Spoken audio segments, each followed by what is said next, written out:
Everything is going to be all right. She kept gently stroking his head, trying to make him comfortable until his heart rate began to slow and his temperature gradually returned to normal. After a few moments, he fell asleep, marking the beginning of our story, one you're unlikely to hear anywhere else. The next day dawned bright and sunny, the weather perfectly pleasant.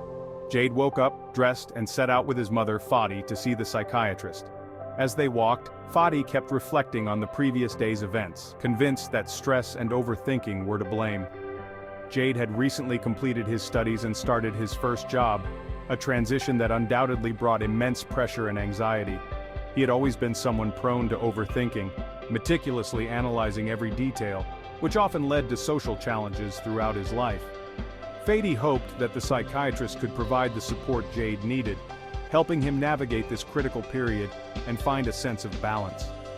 As they reached the psychiatrist's office, the warm sun on their backs, Fadi felt a glimmer of hope that this would be the first step towards Jade's recovery and peace of mind. Jade and Fadi arrived at the hospital, and after a few minutes, they were ushered into their appointment with the doctor. Jade entered the doctor's office and took a seat. The doctor smiled warmly at him and, after a brief greeting, said, "So, our hero Jade, how are you feeling? Tell me, what doesn't feel right? Don't be shy, tell me everything." Jade took a deep breath, still somewhat shaken by the events of the previous day. Gathering his thoughts, he began to recount his experiences in detail to the psychiatrist. As he spoke, the doctor listened intently, his expression growing more serious. Once Jade had finished his account, the doctor asked a series of probing questions about his life. "Jade, do you have friends? Do you see them frequently? Would you consider yourself an introvert?" Jade paused, exhaled deeply, and then responded, "Sir, I do have friends, but I rarely hang out with them. Even when we do meet up, say for a coffee, I struggle to focus on what they're saying. I find it hard to be interested in the normal things of life, like school and everyday conversations." "It's not uncommon to feel that way," the doctor said gently, his eyes meeting Jade's with empathy. "Sometimes when we're dealing with a lot internally, the external world can feel distant or unimportant, but understanding why you feel this way is a crucial step towards finding a way to reconnect." Jade listened, feeling a mix of relief and apprehension. The doctor's words resonated with him, yet he couldn't shake the fear that his feelings might be something more serious. The doctor, sensing Jade's unease, continued, "It's important to explore these feelings further. Sometimes our minds respond to stress or trauma in ways that make it hard to engage with the world around us. Have you experienced any significant changes or stressful events recently?" Jade hesitated, then nodded. "Yes, recently there have been a few things that have been really stressful," he admitted, his voice barely above a whisper. "It's like everything piled up and I just couldn't handle it anymore." The doctor leaned forward, his expression earnest. "Thank you for sharing that, Jade. It's a big step to acknowledge what you're going through. We can work together to understand these feelings and find ways to help you cope and regain your balance. It's important to remember that you're not alone in this." Jade added, "I get easily driven by my imagination, rethinking about scenes I have seen in a movie or something like that, and reliving it in my head another way in my imagination. Or maybe sometimes just contemplating life and trying to answer these existential questions that come up to me and everything, but I barely hear what my friends are saying and get into the conversation with them. And when I do return to my home, I go directly to my room and dive deep into my imagination. I feel like I am a superhero living in a wonderland and try to build all this environment in my head. I build events similar to what I've seen in an animation or a movie, or simply a situation I've seen in life. I keep living in this imaginary world for hours and hours in my room until I get up to eat food or something like that. Please, doctor, what do you see in my situation?" The doctor, with a look of curiosity, asked, "Jade, how was your childhood? Did anything significant happen that marked your life when you were a kid?" Jade responded, "Well, sir, it was great. I had a brain injury when I was 2 because some stones fell from the bottom of a roof onto my head while I was learning to walk, but I don't remember the accident very well. I lived a normal childhood and did well in primary school. I've developed this attitude of contemplation that I've mentioned to you since I was young." The doctor, smiling, replied, "Well, it's possible that the accident you mentioned had a psychological impact on you and contributed to your introverted nature.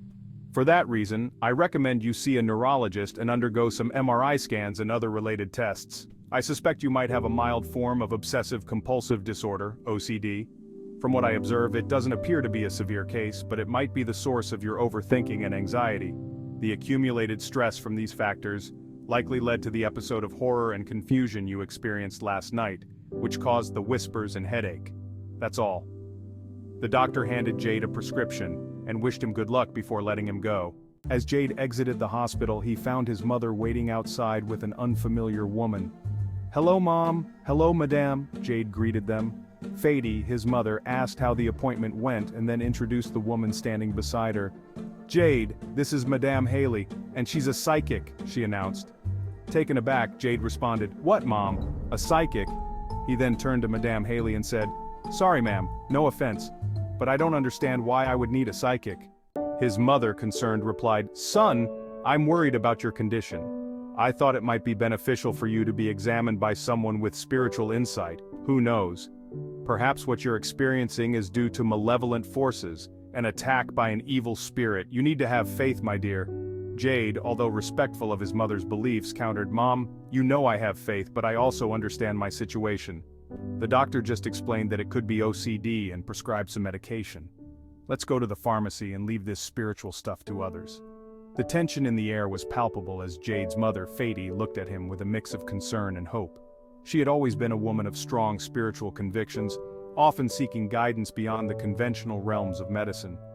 Her belief in the supernatural was unwavering, and she felt that addressing Jade's condition required more than just medical intervention.